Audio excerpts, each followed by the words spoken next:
more people joining. Can you hear me all right? Just check the audio. Somebody tell me you can hear me.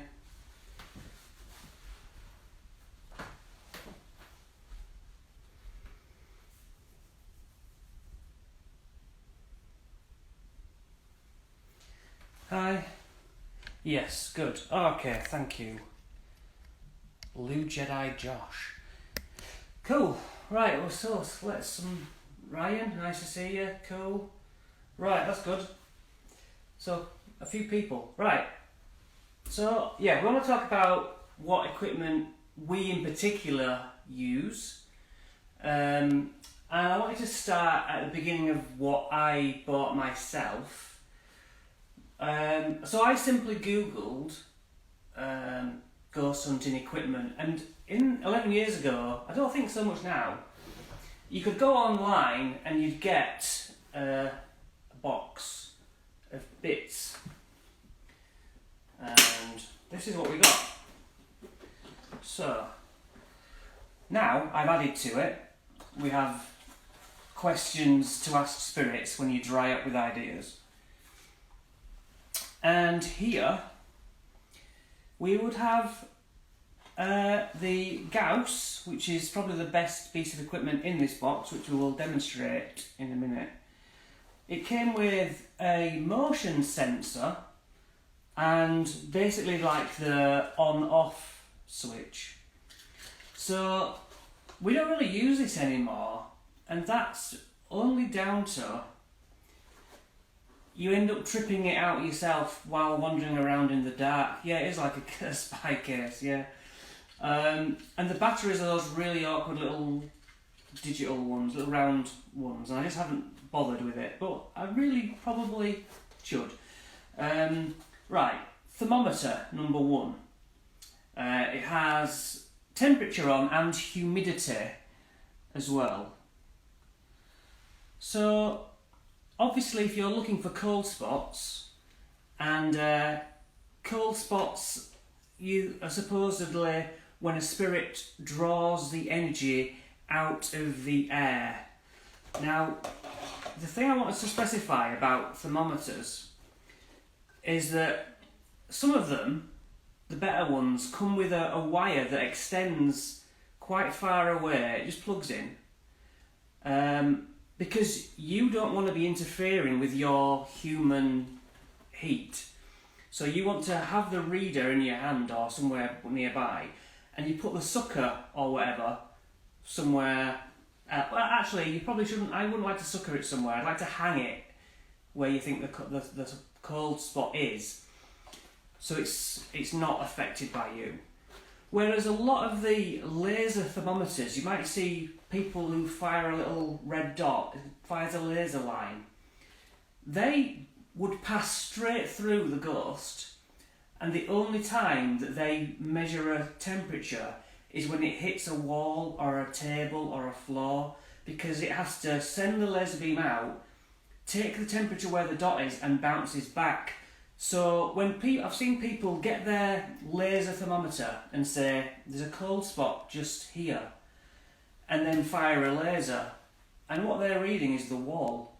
So useless, really, unless they're stood on, the spirit is actually stood on the floor. It's much better to have one of those. Now, for some reason, this box came with 2, which is a bit of a con.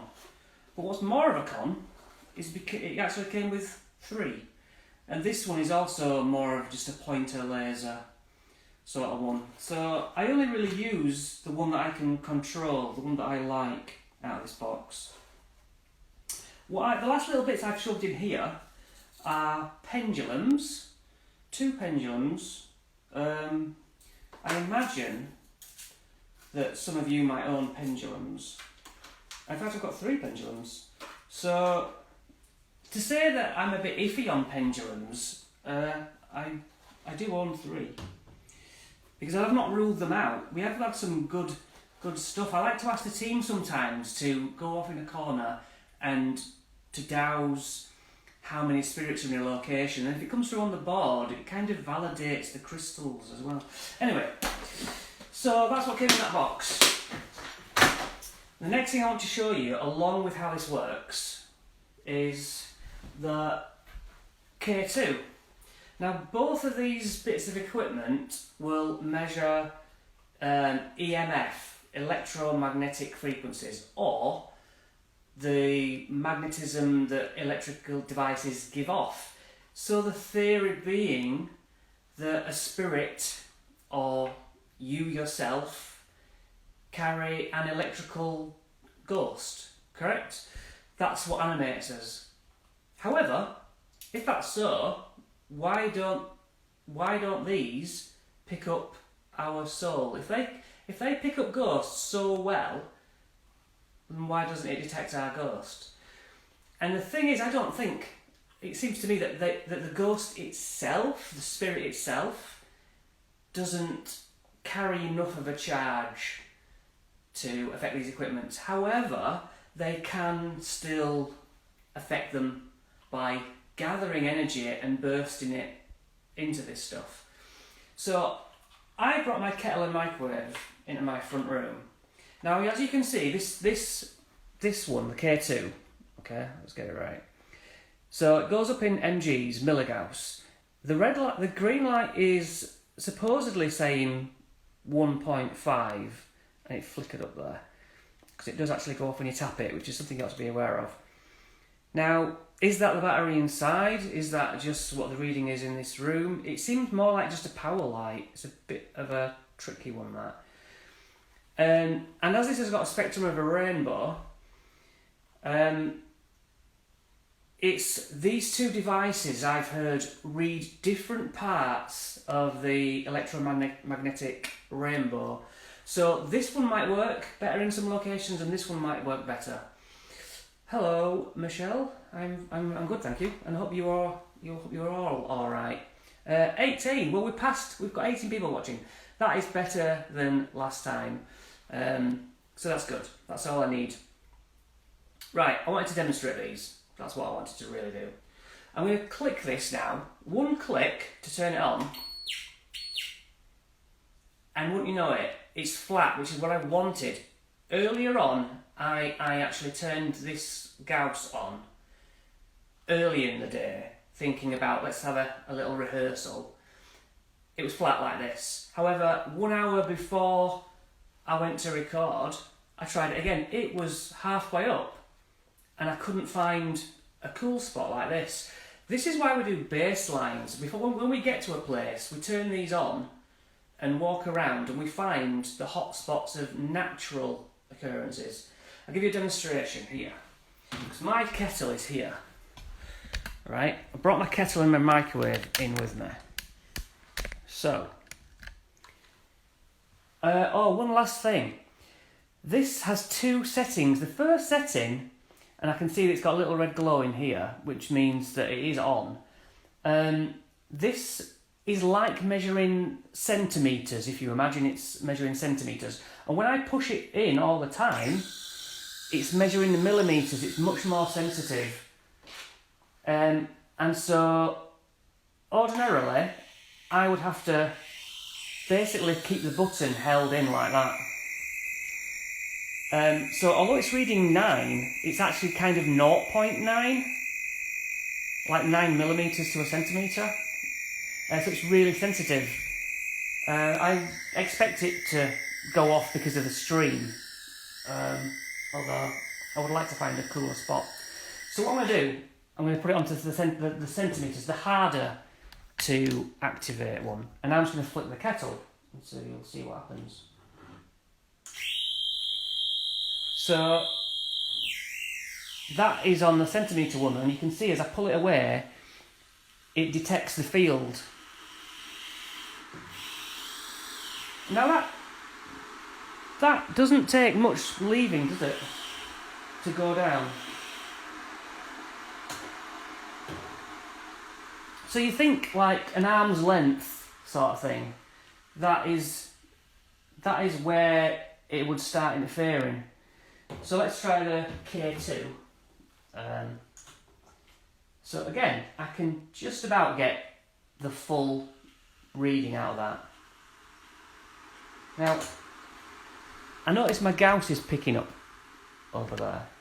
Just clicking. Is it that? That seems to be as far as it goes to get a reading from the kettle. So let's come away with this. So red's right at the bottom where the wiring actually is. And then it takes very little. Oh, you can't even see that. It takes Jesus. I need a cameraman doing this one. Yeah. Coming away from it, it doesn't take much, does it, to get out of the way of it.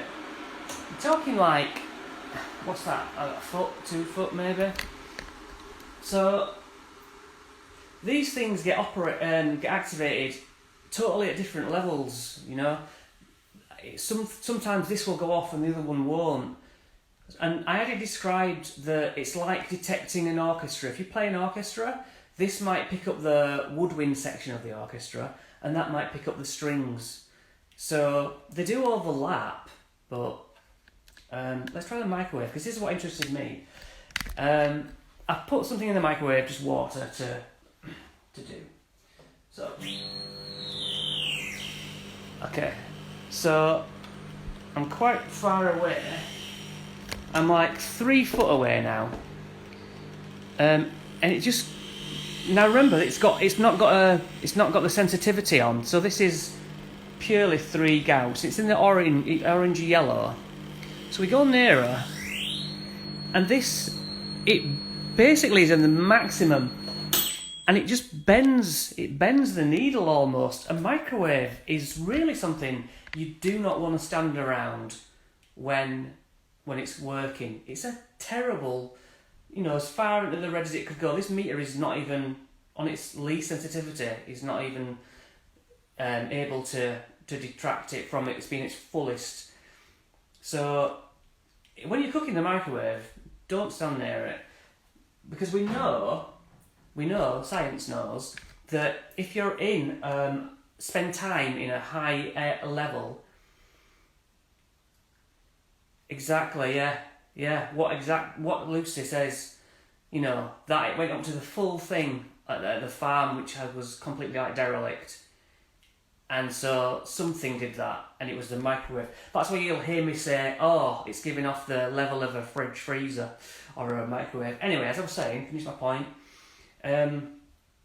If you spend time and you live, like, say, near some electricity lines, or there's a pylon in your garden, electricity pylon, then it actually affects the brain. It's like having that radiation on your brain all the time, and it leads to nausea, dizziness, sickness, and hallucinations even. So when you go to a place, say they've got spiritual activity, and you're walking around with one of these and it's off the scale, you've got to start at the sceptical thing and say it could be just hallucinations. So yeah, I think the microwave with a K2. I'll move this out of the way. So yeah, with a K2 up near where you are. Oh, my gout is also gonna go off. So we've got trying to get it. Now I'm quite far away from the microwave here. Yeah, that even goes up to full on there. Let's try and back off.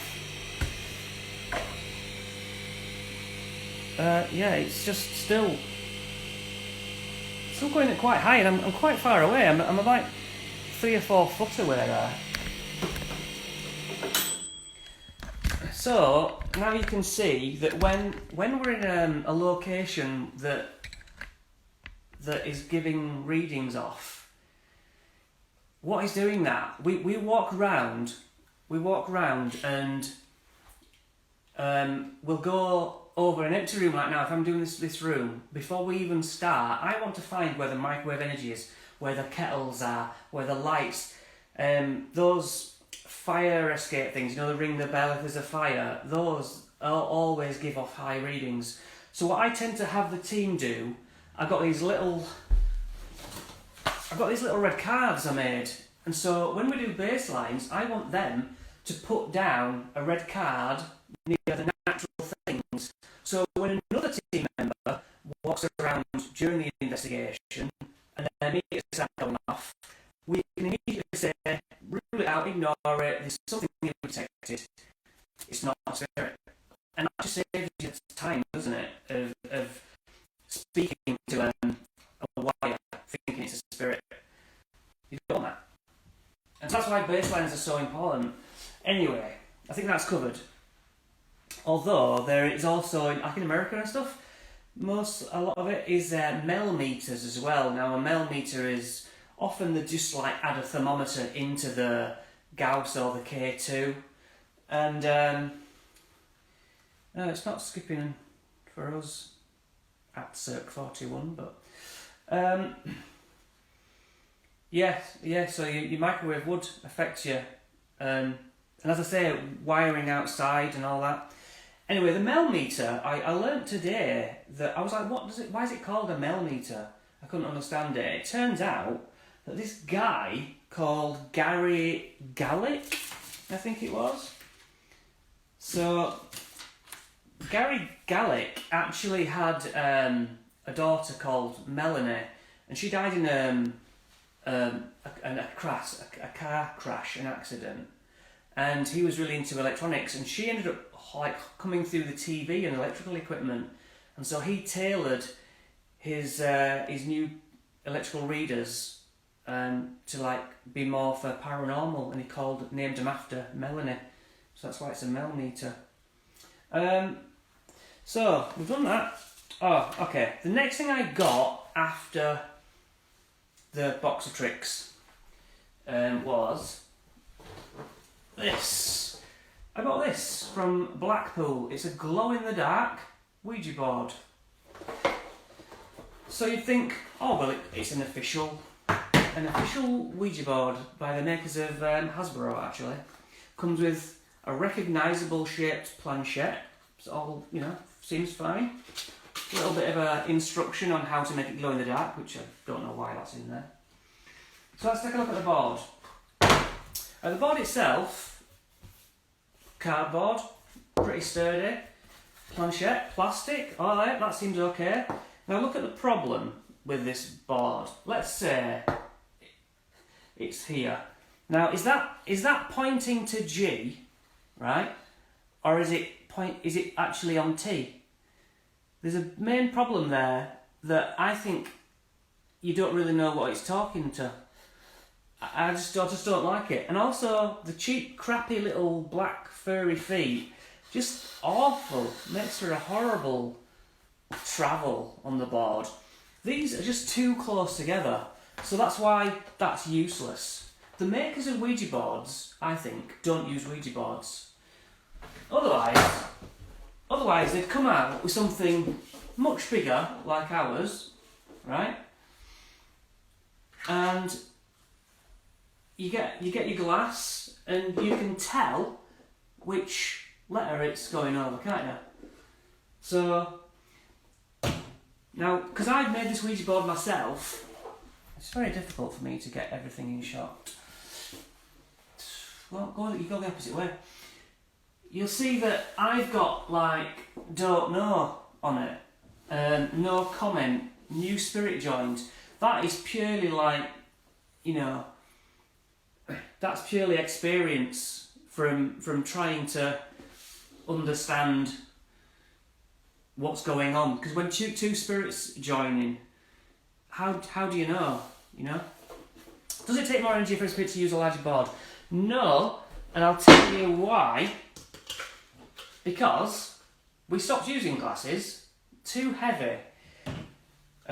We went on to tumblers, again glass, thinking that glass was needed, because that's what the Victorians did. I've smashed so many glasses. Spirits themselves will just throw the glass off the table when they've had enough at times. So I got a plastic tumbler, which again makes a horrible scratching noise. So now you'll have seen us use these. This is simply a dessert pot of some sort of pudding. And because this moves so easily on the board, it's just so easy, just for me, and it doesn't break as easy, and it's just more robust. That's the way to go, and it can move across the board no problem. Now with the boards, again, one thing I did, so natural alphabet order, I didn't like that, because I try and make it as complicated for my team as I can. I try and really throw spanners in the work. We all know the alphabet, right? So if we're waiting for Liam, the spirit, to come through, and it goes to L, all right? Well, subconsciously, we're going to go towards I. Everyone is sort of looking for the next letter, even in the dark, and it's got to sort of travel this way. Now, I don't like that. So what I did, I made this one. Now this board is all jumbled up. What question to ask and therefore to... sorry, I missed that question. But yeah, I've put no, goodbye. I've even got resting. Just sort of go quiet. If it goes there, I know it's not gone, and I know it's having a rest, because they take energy in like a battery, but then they really use it quite quick. Now, for those of you who don't like Ouija boards, that's why we have the yes/no board. Quite simple, same as a Ouija board, really, but like we're going to someone in a couple of weeks' time who will refuse for me to use a Ouija board. Now I say that's like calling a fire brigade and saying, "Can you not use water?" It's just, I need to talk to the spirit, don't I? However, if they're really going to be adamant that they don't want me to, then we'll use the yes/no board, and it'll just be a long drawn-out affair. But this is a safe Ouija board, the yes/no board, because it can't tell you it's going to kill you unless you say, "Are you going to kill me?" You're much more in control. A Ouija board, it can say Satan. Unless you say, "Are you Satan?" you're not going to get Satan out of it. But I will tell you something else about this, what we learnt early on. It has no letters, right? So quite a lot, I would say, "What is your name?" Use the planchette like a pen, and if where I'm sat is the bottom of the paper, and it might like draw a big S, and I'd say use capitals, and I've had communication spelt out to me by this being a pen. So that's how you get around that, if you don't like Ouija boards. For my final board, I'll show you this. Right, for my final board, I made this myself. It seems like probably 2 alphabets, A down to Z and A to Z. Now this was for pendulums. I figured that if you hold a pendulum in the middle, and I've noticed them can swing side to side. Now whatever direction, it's going to go like X to X or N to N, A to A. So even with it swinging, you will be able to get communication out of it. However, I've not found anybody good enough with a pendulum. Steph, I don't think Lucy's doing an investigation tonight. No, I don't think so. So yeah, I've not found anyone good enough with a pendulum to actually clearly make this work. So I'm happy for you to try. So yeah, that's those. Oh yes. So if machinery gives off this field, the electromagnetic field, the opposite of that is Lucy's actually got the REM pod, so I took a screenshot of a REM pod. Bear with. So these sort of things, huge bucket-like things with an aerial, these do the opposite. They work like a kettle. They give off their own electric field. So this would come into the range of a REM pod, and it would break the field created. This would pick it up like it does a kettle, but the REM pod is giving it off so that a spirit can enter it and make the lights and the beeps go off. So yeah, it's like having a kettle which detects spirits by using lights and stuff. So the REM pod is used to be put in an area where spiritual energy, as long as it's strong enough, I'm not really sure how that would work. Again, it can't be like the spirit simply walks by, because we know that they don't detect, they do detect our spirits, but I think they probably detect our flesh and blood, don't they? They're like proximity meters. That's what I always think of them as. Sorry, I'm thinking on the fly here. But that gives off a meter, what am I thinking? Gives off a field that the spirits can affect. So I would like to use a Gauss as near as I can get it to a REM pod. Then hopefully the Gauss will go off, followed by the REM pod. So that would be that's an interesting thing. I just thought. This is all, only my opinion. All right, now for something. Again, some of you, if you like into your pendulums, crystals and such like, you might yourself have one of these. It's a singing bowl. You hold it flat in your hand, you strike it. You would ordinarily ring around the bowl, and it just gives a long tone like that. I also have one that's very much more like a musical instrument. So why do I have that, do you think?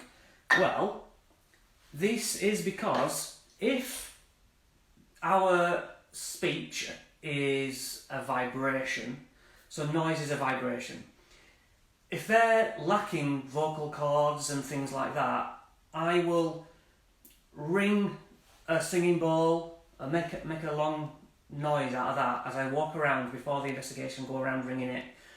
Then the vibrations are there for the spirit to absorb, and hopefully, has been known, for them to be able to give sounds either as EVPs, electronic voice phenomena, that I hear on my dictaphones, or to audibly hear it, They're lacking energy, so we give them white light energy.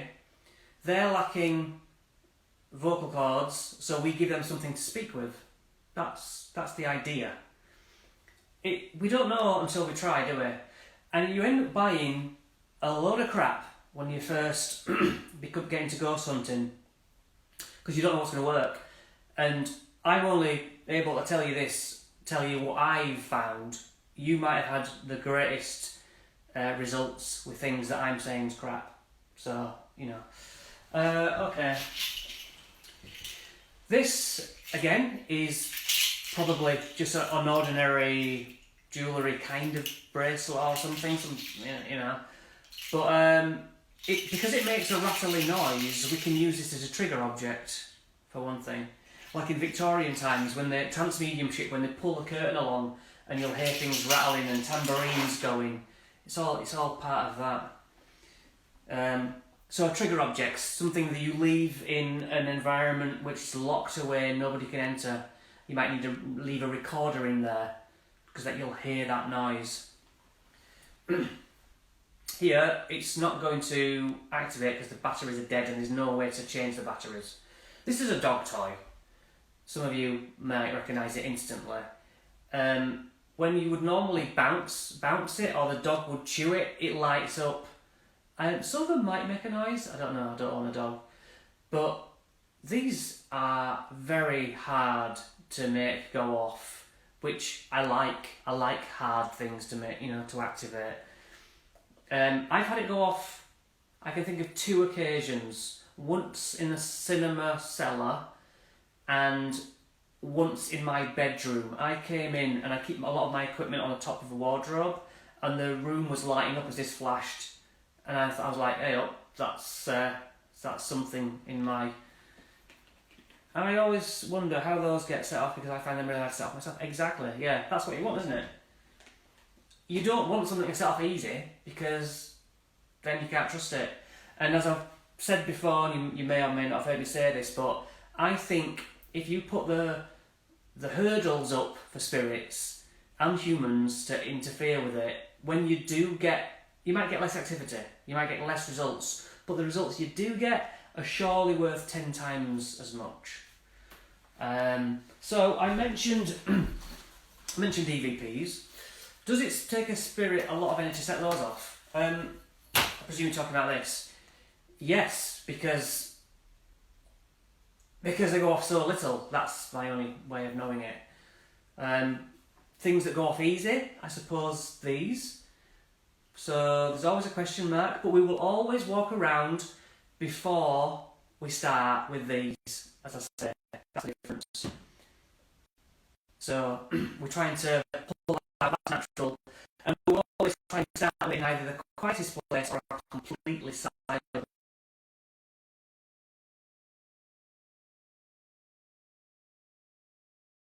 spirit.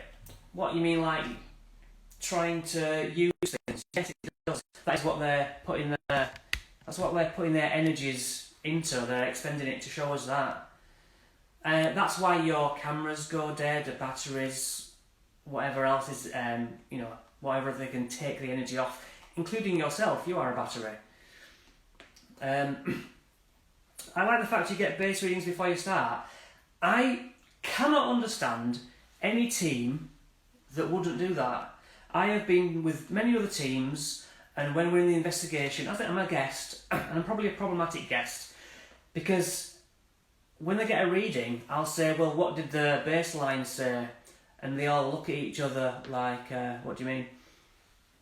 So I'm like, well, I haven't come here to talk to a plug socket, so hopefully you've gone around and found all those, you know? That's my curiosity, is just how strong energy is it after we pass. Yeah, well, we're obviously weaker, because the body obviously, by eating, the thermodynamics means that we eat and we make energy, whereas a spirit has to find that energy. That's why you get like really no activity in a haunted old castle, and then every now and again it will build up enough smidgings of energy to really try and show itself. Because quite often that's all they're trying to do is show themselves. They're not, they want to. I find plug sockets have a lot to say. Yeah, to some teams they do. Yeah, spirits just want to be recognised, don't they, and known. There's spirits all over, don't get me wrong. If I actually started to try now, I imagine we'd get something. But for one, I don't do it in my home, and it's not a good idea. But a haunted house is generally one of those spirits is just wanting to say, hey, it's me, I'm here. And that's the only real difference, not on malevolence to it or anything. So anyway, what I'm holding here for so long is purely a dictaphone, but it's a Tascam dictaphone, which I spent like £100 on, and it's for recording like live gigs or if a band's rehearsing or anything. You're quite welcome, Rachel. So I've bought some little crappy dictaphones, which worked to a point. In fact, probably worked well, but this works extra well. And now that we're doing YouTube videos, I find that, yes, I reckon, I do think Sam, I suppose we all think Sam is around us, Lucy, don't we? But I do feel a connection to him because he's always been alright with me, although there's always the worry that he's just trying to trick us. Yeah, the majority of the time the spirit is not malevolent. Well, no, exactly. I mean, but what I would say is if you walk into a spirit's home, that they're going to be peed off, aren't they? You know?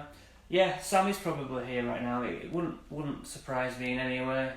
So dictaphones, try and get, if you're going to buy one, try and get a good one. I've started using my iPhone and it's pretty damn good, to be fair. What have we got left? Right. Here we have, I don't know what time we're on. I feel like I'm rushing to get this done. My light keeps flashing on and off. I don't know if you've noticed that. I've got a main light on and a lamp. whether that's you know who. Baby monitors. Don't throw out your baby monitors. Stop flashing my light, please. Try to do something. So, thoughts on ghosts? Yeah, one sec. We'll get to that. Baby monitors. Obviously, it's like a dictaphone, but it's a live. You hear it back live, don't you? You put the speaker, the microphone end, in a haunted area that you think is. You get out of the way, take the receiver, and while you're doing your Ouija board and stuff, you've always got that live. Just like on Insidious. I think that's where I got the idea. I hold my hand up, Insidious, when she's playing and she hears something in the bedroom. I thought, that's a great idea. Why didn't I think of that? Next. Now, I know what you'll say, but a bag of blindfolds. Every time I pull out the blindfolds, people raise an eyebrow. Ouija board, blindfolded. That's what I'm interested in. If the spirits are there, you would think, well, we're not needed. Only our energy's needed. We put a blindfold on, we put our fingers on the glass, and it should still keep going. But that's not exactly what happens, because we've recorded it with camera, when you all put the blindfolds on, spirit communication just goes gobble, the energy's there. So that leads us to think that the spirits use us as they're using our hands. They use our eyes to see in some way, which is a real problem. I wish it wasn't like that, because then the skeptic would always say, yeah, that's handy, isn't it? So one of you needs to see. I'm right there with you, skeptics, that it's not good. So yeah, what I did, and you'll see this on our YouTube video, 3 of us, me, Lucy and my sister, that I started to blindfold one at a time and stuff, and ask them to go to these coloured ink knives that I have where I go. And so doing experiments all the time. I've had what have I had? 2 glasses on top of each other. I've asked spirits to only move the bottom glass when we're touching the top one, thinking it would move like that. You know? Again, it's like, thank you, Caroline. It's a case of, I want to make it hard for spirits and hard for my team, because I'm the biggest skeptic. I'm the one who says no. Last, I think, is cameras, camcorders, thermal cameras, night vision cameras. I personally have a camera just recently that is not night vision. To be quite honest, it's because they're expensive and I can't afford it. But I would also say that with night vision camcorders, it picks up the dust really well. And it's dust that you can't see with the naked eye, because it's night vision what's catching it. And that's good that it resonates with you, thank you.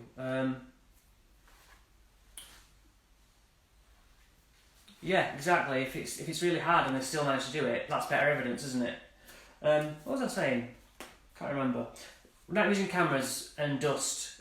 I'm not a believer in orbs. I'm a believer that if you see an orb and it's not like you think of an orb, it's like a sun, like a mini resonating its own light from the inside. That's what I would call an orb. But what everyone else calls orbs is dust. And I could do it right now, but this isn't about orbs, where you bash cushions together and you shine a light or take photos with a flash. You will get orbs, not a problem. So, orbs for me, because I can create an orb, I can't create a spirit, and orbs and dust being exactly the same thing? Nah, they're not. Thermal cameras. Now you might think, alright, I'll get a night vision camera and I'll get a thermal camera. I was always on the fence with thermal cameras, but I think the science of it would make sense if you feel a cold spot and if they're absorbing the cold out of an area of air. Well, that's science for a start, because heat is one of the 8 forms of energy. And I even wrote this down. That's why I'm looking over there. It's an exothermic response that it gives off heat. So if the energy is sucking some if the spirit is sucking the energy in, then that's an endothermic response, that your hand gets cold as you're touching it. I'm baffling myself, but there's exothermic and endothermic, and the cold spot, they're sucking the energy out of it, they're sucking the heat out, so they're absorbing the heat, and yet when they heat up, you can see them on a thermal camera, supposedly, but I don't know, because it seems to me that they're always looking for like blue and black shapes on thermal cameras, when if they're absorbing heat, they should be, in my mind, the glowy hot type like us, you know? Anyway, so thermal cameras, I guess I don't know about those. I'd like to know the science of it first. And as for SLS, not interested yet. So really you would be looking for a cold spot next to a heat spot. I don't know, because you've seen, like, when you get a hot handprint on a wall, something hot has been there. But it doesn't work. Like, I was talking to my lad about it, he was really into science, I was trying to say, how does this work, do you think? And he was saying, it's not, the spirit's getting hot, but you're feeling cold because it's like drawing the heat out of you. It's not that you're feeling hot, the hot thing, you're feeling the cold be drawn out of you. So it is taking the heat away, but it doesn't quite work how you think. Because you'd walk around and go, oh, this is red hot, because there's a spirit stood here with all the heat. It doesn't work like that. You just feel the lack of heat that's been taken. I've seen people in graveyards using SLS who think they've got loads and it's just picking up the square body that's gravestones. Have you seen what the SLS does when it picks up a spirit? It goes like that. That's not what the spirit does. And all that is the programming of the SLS trying to find, where is it? Where's that? Is this it? It's trying to find form in randomness. Even Lucy, we're trying her little app one at home, and she had the red big balls on the top of her balcony, as it were, in her house. You've got a strut at the top of the stairs with this ornate ball on. When you shine your SLS on that, it's got a head and a stick body, so immediately it recognises it as a person. Because it's not for ghost hunting, it's for playing the Xbox, it's for shoot like you, it's for like you're the Xbox, you're looking for me to be gaming. And so whatever it can find, it's desperate to find those things. I went on an investigation, I used an SLS, this woman said, look at that door, there's somebody dancing in front of that door. And I said, well, if it's there later on, we know that it's just picking up the light and shadow, because that's how it's trying to form the figure. And she was really angry about it, and said, no, there's a spirit stood there. And I'm, well, it still stood there. It still stood there. If it still stood there 3 hours later, do we think it's still a spirit? And I said, if I can predict what it's going to do, it's not, is it? It's just shadow. And sure enough, it was there. I could just say, it's going to be there. It'll be there next week at this sort of light. And sure enough, she hopefully understood what I was saying. It's desperate to find a human figure. And what will it do with a human figure? No matter what it looks like, it will always project the stickman on it, because that's all it does. It has one response, and that's to make a stick figure out of whatever it can. That's my thoughts on that. So I've done pretty much all of it. Somebody did ask, what did I think of ghost apps? At first, I was not a fan. The Frank boxes, spirit boxes, the ones that have the list of words in, which, like what we use the ghost app, it spits out the random words. Okay, let's say you've made the app, the equipment, more the app really. The equipment might not go off, the actual proper Frank box and stuff. So it's got a bank of words. That's the Ghost Tube app, which we use. It's not going to stay silent. Its whole job is to randomly pick a word, and it's meant to be a bit of fun. However, it does seem that spirits can use that to its advantage. maybe, because we've had things that correspond, and that's the important thing, with the Ouija board, or with things we're saying. And surely, there's a coincidence in there. And they say like things happening twice is a coincidence, things happening 3 times is a pattern. And there's only so long you can call it a coincidence. So yes, I think the apps themselves are crap. They just spit out random fakery. But it seems to me like any other equipment, a spirit can actually kind of use that, hopefully, to its will. But we're still finding out about that. You know, that needs more use. Was there anything else we needed to talk about? The app word bank isn't that large, and all seems to be spirit related. Ryan, exactly. I would believe them more if the word bank was a lot larger.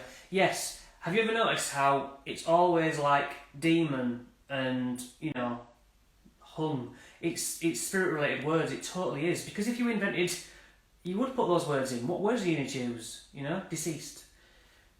I've never had one come through saying, lovely day, you know, sun shining, happy as you like.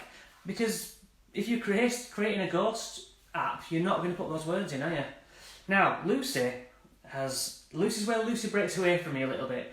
Lucy says, oh, you can actually put your own words into the equipment.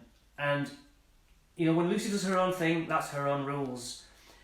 There's 2 ways, isn't there? That could be a good thing, that they can now speak what they want to say, or you're going to get the words that you want. And that's as much as I'm going to say. I prefer it to be harder, but I understand when Lucy's doing her own thing that, you know, she wants to try and get hits. So, I don't know, that's fine. But there's also the ones that are like white noise, like the radio, the spirit boxes, isn't it? Where it goes and then you sort of says a bit of a radio station, but never stops. It's always tuning. The problem with that is that you never know when it's a radio station. You can't rewind it and because they don't stop. So that's again down to interpretation. And if you've ever tried using them, you know, everyone would say they say different things, or they'll say words wrong. If you heard like cut wrists, does that say Chris? Or does it just say cut wrists? I don't know. It's down to interpretation. But I do, Lisa says, I think the more words the better. Yes. They need to expand. Why don't they have the full dictionary in? You know what I mean? Like every word possible. That would be the only way. How about we talk about table tipping? No. So when we're table tipping, we obviously have the downfall of having to touch the table. And I think it's one of the things that comes across as the most faked. But when you're actually there in person, you can tell that it's the hardest thing to fake, because you would know when someone was pushing it. So table tipping is just the same. Whatever is happening when we touch the glass lightly, that's what's happening on a bigger scale when we touch a table. Again, I'm going to actually take you to my YouTube channel, where it's the old school rooms where the biggest table moved, glided across the room. That's what I was remembering. It was gliding. And there was a huge book table. You can't even see by my outstretched arms how big it was and heavy. That when I asked everyone on the table to physically, let's all push this table with our hands now to fake it, because I needed to know what it looked like faked. We couldn't move the table. We couldn't do it. We couldn't fake it. We couldn't even, let's heave-ho. No. Too heavy. However, when we were table tipping, it was like on ice and went, 4 or 5 metres smoothly. And so I was like, well, we cannot fake it. So that's brilliant. So Lolo Love, I've been using the app, yeah. It seems the best of a bad bunch, and we've had results. So if we can all keep using it, with an open mind, I suppose, as a unit, we can all, get results in, and that's better, isn't it? Is there a video of that, you say? Yes, on our YouTube channel, which can be very tricky to find because the White House in America gets interrupted with it. I think you have to search for White House Investigations Paranormal Group. Failing that, I put videos on our Instagram feed. And we have Facebook. I don't know if any of you are into Facebook, but yeah, we have. I generally put a link. How many of you watched our new farm one? Because I uploaded it today. I had about 10 views. I was like, that's criminally underwatched. I think you've already subbed. Thank you. Do I need to properly close any channels after using the Ghost Tube? Not at all, I would say. No. Oh, I searched White House Paranormal Investigation and it came up. Thank you. I would like to say that all this new attention is thanks to Lucy. And I would like to say, for you all to hear, that thank you very much to Lucy for finally pushing us to do this. I am a very reserved person. Although I can talk quite confidently about ghosts, I don't really have much interest in people and social media. But I've kind of become interested seeing how well Lucy does on her little adventures. I'm jealous. She's like really sort of going really well with it, and I don't want to step on her toes, and I think I do sometimes come close. I'd like to jump in there, but I do try not to, Lucy. So yeah, more power to you. But I would like our stuff to get more known about, you know? We've had some great evidence over the years, and like I say, if you can watch and get more interested in our stuff, that helps us out by wanting to do it. Thank you, Caroline. Yeah. Cheers, Lucy. Yeah, the farm, the recent video. I mean, you might have watched it already on Lucy's Instagram, but it was pretty amazing when you put it all together. If you begin to trust us, of course. I mean, a lot of you might be thinking, well, and I understand this, I'm not there, so they could be faking it. I totally get that. You know, maybe along the way, some of you are close to us, can actually come along and see for yourself. I don't really have a problem with that. It's all about spreading it, you know. I wanted to find out. I wanted to prove paranormal was wrong, and I couldn't. Yes, the farm was the best one. Thank you. I think. Yeah, and obviously Lucy's lives go really well. So Lucy goes off on her little adventures, and that's great. I watch hers as a fan, really. So you know, I'm just, and anyone else, any of you, if you want to send me any evidence, just send me a message on Facebook or whatever you can find, whatever channels you can find. I would like to also mention, this is just getting like an advert now, sorry about this, but on our website I'm starting to put up more and more of our write-ups, because before we recorded I would write like thousands of words of dictation and my thoughts at the time. So previous investigations you might want to read through in written form, because some of those are fantastic. Love the fact that you guys debunk stuff. We will debunk it first, and we'll be left, whatever scraps we're left with is of interest, because we don't want to waste our time. You know, I've got better things to do on a Saturday night, to be honest. I'd rather be sat watching films. But if we're getting evidence, real evidence, sure, then I'll be out. But I don't want to be talking to a plug socket like we said earlier. I don't want to be sat with a team who are pushing it, you know. You have to do it over and over with the same people to see that they wouldn't turn up just to push it. You know, why would I fake it? That's what to you, when I'm a skeptic, what would I get out of it? If I convinced a few of you that ghosts were real, I mean, how many minutes would I be full of happiness about, oh yeah, I tricked them?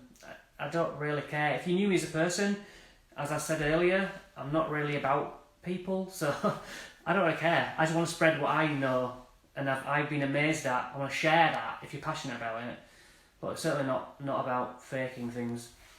Debunking is the best part, because I love the buzz you get when there's no other explanation. Well, exactly.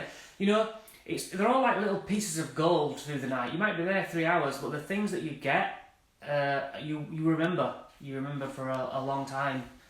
And we're forever reminding each other of, do you remember when that happened? So it's a great adventure. And as I say, yeah, I don't mind having guests, you know. I used to put on free seances, right? I know they weren't very well advertised, but I'd say free seance next Saturday. I'd done that 2 or 3 times. I had 0 people, and 3 people for free. Whereas other teams who are all in it for the money, it's like 40 quid, 50 quid a ticket. And yeah, I'm like, just, the spirits don't charge me. You know. Are there any more investigations in the foreseeable? Yes, there are. I can't say what you would be able to come to. Have you ever used the projection lights that people use for the outside of their houses? How do you mean? How would you use those? Would you ever consider writing a book about your... Yes, I absolutely would. I do have that idea. See, I never know if anyone's going to be interested, but I do enjoy writing, and I... Thank you. Hi, yes, I am logged into the wrong account to watch the live. Oh, that's something Jane's doing. Yes, I would think about putting all the writings I have in a book, but then I've decided to put them on the website. And I definitely would write a book about my experiences, yes, my journey. And I think it would be interesting. I genuinely do. So yeah, I don't know what time it is, but it's probably close to my hour up. Have you got any more questions? I'm looking past the screen because I'm looking at the back of my phone. I've got it through the TV. And also, would you like another video on anything? Do you want us to talk about anything again one other Sunday? People use them in the room and see if they can see any movement in the spots, I think. I have never heard of that. I mean, I'll look into that. Can't pass judgment. Never tried it. Never heard of it. Remember, post it to IGTV. Yes. I managed last time, so hopefully, yeah, as ramshackle as it's been. Right, just spread the love, spread the word. Hopefully we can build a paranormal community, as we have been doing, and get it bigger. So yeah, whatever you can do to help. When did I start investigating? Well, 2010, Halloween. So this Halloween it's going to be 11 years. And we covered this in my Q&A, what I did a few Sundays ago. The video is also on Instagram. But yeah, I'd been into it since I was a child, and finally bought a ticket somewhere. Is the ghost any good? My opinion is not, but would you do a live discussing past lives? Past lives. Yes, I am interested in past lives, actually. Thanks, Christopher. Right. Yeah, I am interested in past lives. I am also interested in guardian angels. If you have any guardian angels story, I am putting those together. Right, my 2-minute warning is up. Fab Live. Would be good for you to do some with stories of your most active? Sure. So we can do some. I can talk about some cases we worked on and get those together. That's good. Right, I have a minute and a half. So from the bottom of my heart, I thank you for giving me your time tonight. I've enjoyed it, and get in touch, please. Let's have a exchange of a discussion. And with that, I thank you, and I'll see you on another one. Thank you very much. See you later.